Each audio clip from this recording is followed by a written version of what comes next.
Seja bem-vindo a mais uma edição do Abre Aspas.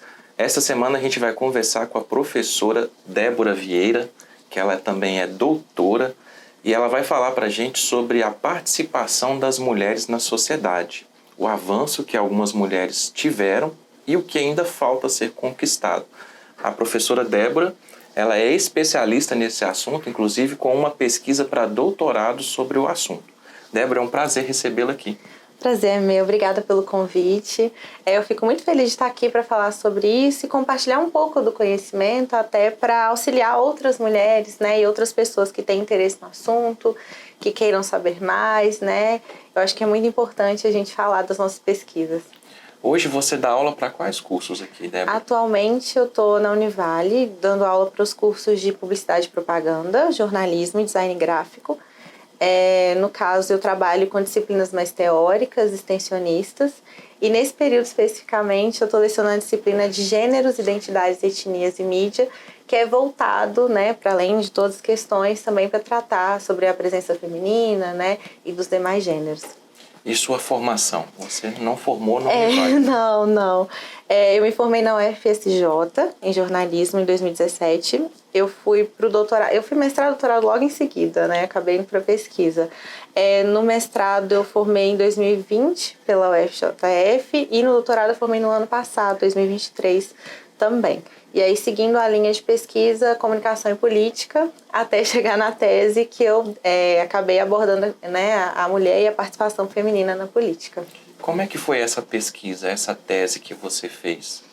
Bom, era um desejo meu de pesquisadora, né, e mulher também, porque eu observava que tinham muito poucas pesquisas sobre mulheres, né, na política, e aí fazendo levantamento sobre pesquisa, né, sobre comunicação, política e gênero, foi possível observar que faltava também pesquisa sobre o legislativo, né, tinha muitas pesquisas sobre o executivo, especialmente depois a gente teve a primeira mulher presidente, né, que foi a Dilma, mas faltava isso. E aí eu observei essa lacuna e fui observar quem eram as mulheres eleitas. Na época eu peguei o recorte, né, das eleições de 2018, que até então a gente tinha o maior número de deputadas eleitas, né, que foram 77. Hoje a gente já tem um pouco mais, 91.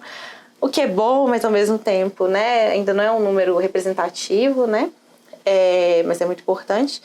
E aí eu fui observar 15 das 77 deputadas, né? Eu tentei pegar de todos os espectros políticos, classes, raça, etnia, para tentar fazer um recorte de Brasil e esse mapeamento também de quem são essas mulheres eleitas e quais bandeiras elas representam.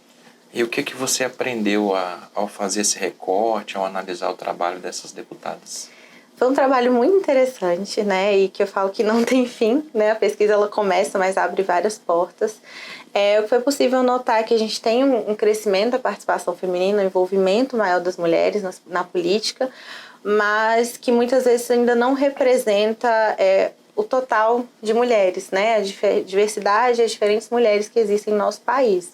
Então, em questão de eleição, a gente tem ainda um eleitorado majoritariamente branco, a gente tem um eleitorado que tem condições financeiras maiores, às vezes vem com o legado da família, do esposo, mas ao mesmo tempo a gente tem deputadas que quebram um pouco disso e trazem o perfil que seria a maioria brasileira, né? Mulheres negras, mulheres de periferia, a gente teve também em 2018 a primeira mulher indígena, e isso é muito bacana por representar diferentes parcelas da população. Eu acredito que o que eu aprendi mais foi realmente as questões de gênero, de modo geral, e também foi possível observar que essas mulheres nem sempre defendem as bandeiras que a gente pensa que seriam das mulheres, ou que seria progressista e afins, né? Então, foi uma pesquisa muito interessante no sentido de revelar quem era essa legislatura que a gente estava tendo, mas ao mesmo tempo elas abriram portas para outras, né? A gente teve a primeira deputada indígena mineira, eleita em 2022, teve a primeira deputada trans mineira, então acaba sendo muito importante para que abra espaço para outras mulheres, pensando nessa diversidade, né, de mulheres que a gente tem. Quais são hoje os principais obstáculos que a mulher enfrenta na sociedade? Bom, Essa é uma ótima pergunta, porque a gente enfrenta diversos obstáculos no dia a dia, né? Claro que a gente já desenvolveu muita coisa, né? A gente hoje tem o direito de casar ou não, ter filho ou não, né? Não ser mais reconhecido enquanto uma propriedade, apesar de muitas pessoas ainda terem, né, essa concepção. Mas eu acredito que o que a gente mais tem de desafio hoje é o combate à violência, né? Não só física, mas psicológica, simbólica. Ocupar os espaços também, né, de altos cargos, né, de poder, tanto político quanto de gerência mesmo, né, que a gente sabe que as mulheres elas têm competência, mas infelizmente não são vistas nesses cargos ainda. E também é importante pensar que a gente precisa criar uma rede mais solidária entre nós mesmas, né? Porque por muito tempo a gente foi dividida, colocadas umas contra as outras, e é muito bacana a gente poder estender a mão para amiga, para irmã e afins e trazer elas para a sociedade para ocupar esses espaços que antes não eram ocupados. Falando, olha, você pode ser piloto, você pode ser astronauta, você pode ser cientista, você pode ser o que você quiser, não só voltado para a política do cuidado, do maternar, mas que a gente tem outras escolhas, né? E como que a educação ela pode ser libertadora para as mulheres? Eu acredito que a educação é a principal ferramenta para todos e todas, né? Porque por meio da educação que a gente cria uma consciência, né? Um pensamento crítico, que a gente começa a perceber a realidade, não só do nosso ponto de vista, do nosso mundo, mas a realidade que tem diferenças, né? Então eu acredito que a educação ela é o ponto não só de virada para esse aprendizado, para esse pensamento crítico, mas ele também é o ponto de apoio, né? Por exemplo, eu enquanto professora, mulher, né? Eu sou jornalista, todo mundo fala, poxa, por que você não foi para o jornalismo? Eu acredito muito, muito na comunicação, mas eu não acredito numa comunicação sem educação. Porque não adianta a gente, né, tentar passar uma mensagem se o público muitas vezes não vai ter condição de compreender ou qualquer outra coisa, né? O acesso a essa comunicação. Então, acho que a educação ele faz esse papel, né? De formar pessoas que veem a realidade de uma forma crítica, que pensam em mudar essa realidade, né? E não naturalizar preconceitos ou qualquer outra coisa que venha a impedir que as mulheres e demais pessoas não cheguem aonde elas querem chegar, né? Ou não tenham consciência que elas podem chegar a esse espaço. Então, acho que a educação ela realmente liberta, ela abre a mente e permite que a gente veja outras possibilidades. Vamos falar um pouquinho agora sobre liberdade de escolha, né? Você falou sobre essa questão política da participação das mulheres, né? É muito recente a participação feminina na política. Sim. Como que essa liberdade de participar interferiu no fortalecimento da mulher na sociedade? Essa é uma pergunta muito legal, Fred, porque quando a gente pensa em cidadania, muitas vezes a gente só liga a questão política, né, ou de direitos civis, né, de ter propriedade, afins, mas a gente tem uma terceira cidadania que é a social. Então, pra gente, né, enquanto mulher, quando a gente, né, teve as ondas do feminismo e foi lutar pelo voto e conseguiu, a gente achou, como diz Angela Davis, que era o século, né, a gente venceu. Só que ter o direito ao voto não nos garante acesso às outras coisas e também não nos garante ser votados, né, especialmente numa uma estrutura que vem de origem patriarcal, né, na qual o homem manda, né. E aí, quando a gente vai, por exemplo, a cidadania social, é o que a gente ainda luta, né, por ter condições dignas de viver, por poder ser livre e continuar sendo, né, porque é muito importante ressaltar que em momentos de crise, né, a chance que a gente perca os nossos direitos ela é muito grande, né? Então essa liberdade ela é muito importante, mas ela continua sendo uma luta diária, né? Dos grupos, das diferentes mulheres, né? Dos diferentes movimentos feministas também. Você falou também sobre violência, né? Que é um dos obstáculos, né? Você acha que é uma questão cultural? É uma boa, assim, é uma pauta para discursar assim, por programas, né?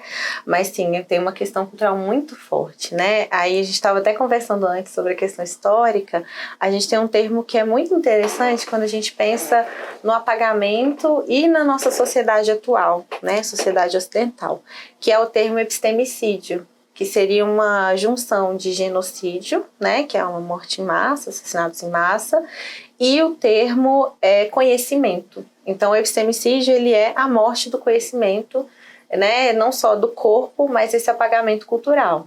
Quando a gente pensa nas mulheres ao longo da história, a gente teve esse processo de epistemicídio, especialmente durante a época da Inquisição, né, que muitas mulheres eram consideradas bruxas, né? Então, bruxa era aquela que era sábia, que tinha o conhecimento de ser curandeira, que era líder de comunidades, que questionava, né? Então, houve como se diz, um apagamento em massa, né? Tanto que o Grossfogel fala que as mulheres foram queimadas como livros vivos. E de fato foi. Então a nossa sociedade, além de ter esse apagamento histórico, ainda tem todo esse processo, né, de opressão e hierarquização. Então nós mulheres, enquanto indivíduos, né, a gente ainda está no processo de construção e de descoberta também do nosso passado, de apresentar as mulheres e quais mulheres, o que elas fizeram aí pelo mundo, pela ciência, né? Então, a gente vive esse processo de violência, né, do início. Muitas vezes ela chega à violência física atualmente, mas ela também passa por outros tipos de violência, né? Quando, por exemplo, você não é contratada porque você está grávida ou pode ficar grávida, né? Ou que duvidam da sua capacidade, né? Porque você é mulher, então talvez você não pode fazer isso. Então ainda tem esse processo que é cultural, que vem de todo um histórico, que ainda é muito enraizado, né? Principalmente aqui na sociedade brasileira. Tem a questão da posse também, né? Uma cultura também, de posse que a gente percebe. Posse, de objeto, né? E aí a questão da liberdade também, da última pergunta, né? Hoje a gente é livre, o corpo é nosso, mas ainda assim ainda tem uma questão do corpo feminino ser público, né? Por exemplo, quando você pensa em celebridades, aí eu vou dar um exemplo mais prático, né? Quando tem cantor lançando turnê.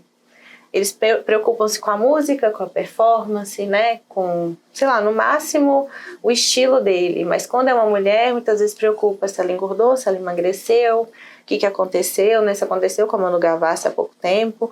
Então, nosso corpo continua sendo objeto, né? De fala e que demonstra essa posse, né? E aí, nos casos mais graves, a gente tem, por exemplo, o relacionamento abusivo, né? Que muitas vezes o parceiro, o cônjuge, né, ele vê a mulher como de fato um objeto que é seu, né, e não é, né, todo mundo tem autonomia dentro de uma sociedade, né, democrática, enfim, e aí acaba por muitas vezes infligir ao corpo feminino uma série de violências, né, não só física, como eu disse, e que acabam por falar, olha, não, eu sou seu dono, né? Mas não é assim, a gente está no século XXI.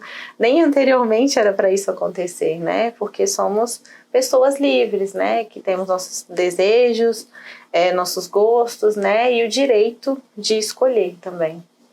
Tudo é conversado, né? Falta talvez o diálogo, né? Na sociedade. Né? Exato. Uma outra pergunta, professora. Qual que é o papel da mulher, já que que elas podem fazer para mudar esse paradigma? Eu acredito que é pela educação. Eu sei que a gente já sofreu muito, né? Que a gente ainda sofre, né? A gente não pode andar na rua até determinado horário, não pode usar determinada roupa, infelizmente, porque vai gerar julgamento. Poder pode, tá, gente? Eu tô falando no sentido de que muitas vezes a gente acaba sendo culpada por algo que a gente é vítima. Como é o caso, por exemplo, a gente noticiou no início do ano um caso de um estupro em Belo Horizonte de uma jovem que voltava de uma festa, foi deixada na porta e teve pessoas que culpou ela. Se ela não tivesse naquele horário, se ela não tivesse bebido, se ela não tivesse saído. E essa é uma outra forma de violência, né? Porque a gente tem o direito de sair, a gente tem o direito de beber, mas essa é uma sociedade que, infelizmente, a gente ainda é culpada se a gente fizer esse tipo de coisa e se a gente ainda sofrer algum tipo de agressão. Então, acho que tomar consciência dessas violências, tomar consciência de que a gente pode e deve fazer o que tem vontade, eu acho que é muito importante. E eu acredito que isso aconteça por meio do diálogo, por meio da disseminação de informação, como a gente está fazendo aqui hoje, né, conversando sobre, por meio de você incentivar outras mulheres, de você apoiar, né, então, por exemplo, você mulher está numa festa, se vê que tem uma mulher que, né, tá passando por alguma situação, não tá bem, vai, ajuda, oferece, né, eu acho que esse apoio mútuo, ele é muito importante, sabe, quando a gente fala de sororidade, que é um outro conceito, né, muito usado, ele também está referente a isso, né? Não só para a gente chegar nos mesmos espaços, mas para a gente se ajudar enquanto grupo. Porque é isso que fortalece a luta e é isso que tem condições de mudar a realidade que a gente vive. E você acha que falta união por parte das mulheres? Então, aí é uma questão também cultural, histórica, né? Por vezes sim, né? No sentido de desconhecimento, né? A gente vê muito, por exemplo, a narrativa de não, eu sou mulher, mas eu não sou feminista. Isso é muito complicado, porque se você hoje, né? Por exemplo, eu falando aqui diante de você, da mesma posição, é um resultado da luta feminista, né? Claro que o feminismo é um movimento único. Existem diversos movimentos e eles vão se diferenciar, vão, né, entrar em desacordo em várias partes, mas isso é algo que a gente é criado muitas das vezes também, né? Eu dou um exemplo em sala, eu sei que é bobo, mas é porque eu adoro filme da Disney, então eu acho mais fácil as pessoas entenderem, né? É quando você cresce assistindo Branca de Neve e a vilã é uma outra mulher. Uhum. E ela é vilã porque a outra é mais jovem e mais bonita, né? E muitas das vezes a gente é colocada nesses espaços de competição que acabam causando desunião, né? Você é ensinada a ser mais bonita, a ser mais inteligente, e aí esquece que no meio disso tudo, todas são importantes, né? Dentro das suas diferenças, dentro das suas vivências, suas experiências, e que todas têm muito a contribuir. Então, acho que ter consciência disso também pode fortalecer. Aliás, em todos os contos de fadas, né? Em todos os contos de fadas. O homem é sempre o príncipe e as mulheres estão se matando. Nossa, Fred, isso dá um outro programa super legal, inclusive. Que aí a mulher sempre é vilã, aí tem a questão da bruxa retomando, né? E a gente é criado assim, né? A gente é criado assistindo. Hoje tudo bem que tem Moana, né? Tem Frozen, tem outras narrativas. Mas a gente ainda pertence a uma sociedade que estruturalmente é assim. Então é realmente ir questionando e rompendo com isso com o passar do tempo. E da nossa parte masculina, o que nós homens precisamos aprender ou fazer ou deixar de fazer para contribuir para essa igualdade entre homens e mulheres? Eu acho essa pergunta muito importante, porque... Falei igualdade, mas não sei nem se esse é o termo correto também. Sim, às vezes equidade, né, seja o termo mais correto. Eu falo muito de justiça, né, a questão de ser justo. De a gente poder ter as mesmas condições de vida, de dignidade, né. Bom, eu acredito que é possível essa contribuição, né, e aí eu vou citar um conceito que é lugar de fala. Todo mundo fala, então eu não posso falar porque eu não sou mulher. Ok, você não é mulher, talvez você não vai conseguir falar com a minha vivência, né, com a minha experiência de mulher, né, e aí no meu caso, mulher negra, né, mulher cis, e aí tem outras mulheres, né, mulheres trans, indígenas e afins, mas você não falar e não se posicionar atrapalha, né? É ruim. Você pode fazer isso. Você pode, por exemplo, educar seus filhos para respeitar as mulheres, respeitar as diferenças. Você pode educar até seus colegas às vezes, né? Porque a gente sabe que a gente convive em ambientes muito masculinos e, né, certas expressões não são legais, né? Então eu acho que é esse processo de tentar aprender, né, e de também se posicionar quando necessário, né, mesmo não tendo lugar de fala, não é por isso que vocês vão repetir, reproduzir uma estrutura de violência. Tá certo. Professora, foi um prazer recebê-la aqui. Muito obrigado pelo esclarecimento. Volte sempre que precisar e desejar. Eu que agradeço. Fico aguardando o programa da Disney das princesas, tá? Vamos combinar sim. Esse foi mais uma edição do Abre Aspas, mais um Abre Aspas concluído. E na próxima semana a gente volta com uma nova entrevista.